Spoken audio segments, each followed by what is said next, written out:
The questions now being asked about Labor Finance Minister Katy Gallagher's speedy compensation payment to Brittany Higgins within months of taking office highlight Labor's betrayal of the elderly victims of the Sterling First Rent for Life scandal, who remain uncompensated and facing eviction and homelessness.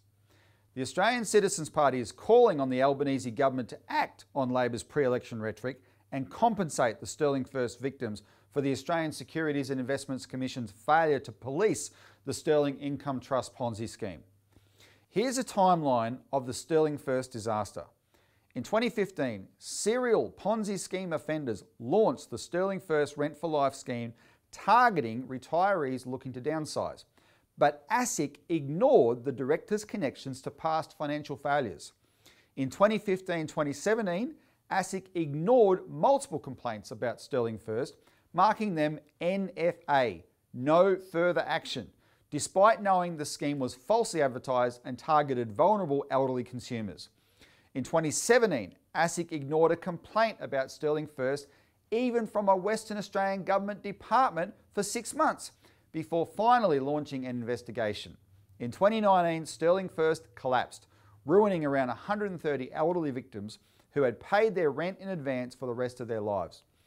Renowned consumer advocate Denise Brayley began working with the Sterling First victims to achieve an inquiry and compensation. In 2021, the Australian Citizens Party got involved in the campaign for justice for the Sterling First victims, and in August 2021, mobilised people all over Australia to call and email senators to request an inquiry into the Sterling First scandal and ASIC's failures.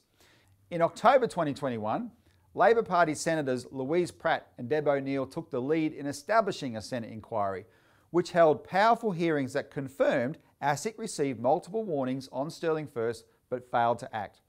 In February 2022, the Senate inquiry released its final report, which slated ASIC's performance, quote, including its underassessment of the gravity of the risks, the timeliness of its response, and its failure to act proactively, end quote.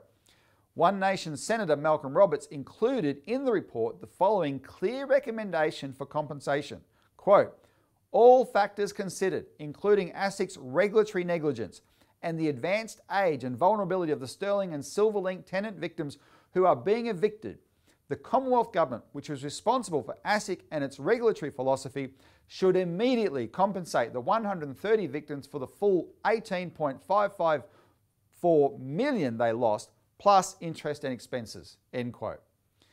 In April 2022, Labor's Shadow Financial Services Minister, now Minister, Stephen Jones, met with the Sterling First victims in Mandurah, Western Australia, during the election campaign, promising that they would be included in the compensation scheme of last resort if Labor won the election.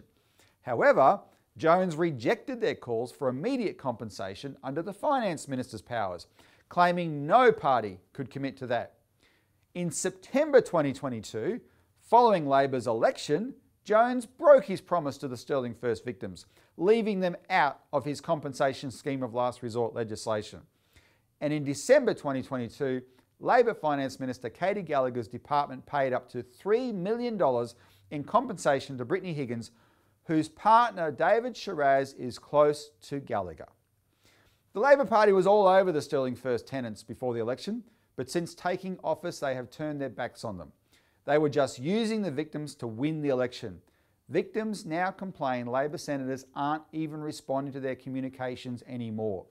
Stephen Jones broke his promise to include them in the CSLR, and he lied that they couldn't be compensated under the powers of the Finance Minister.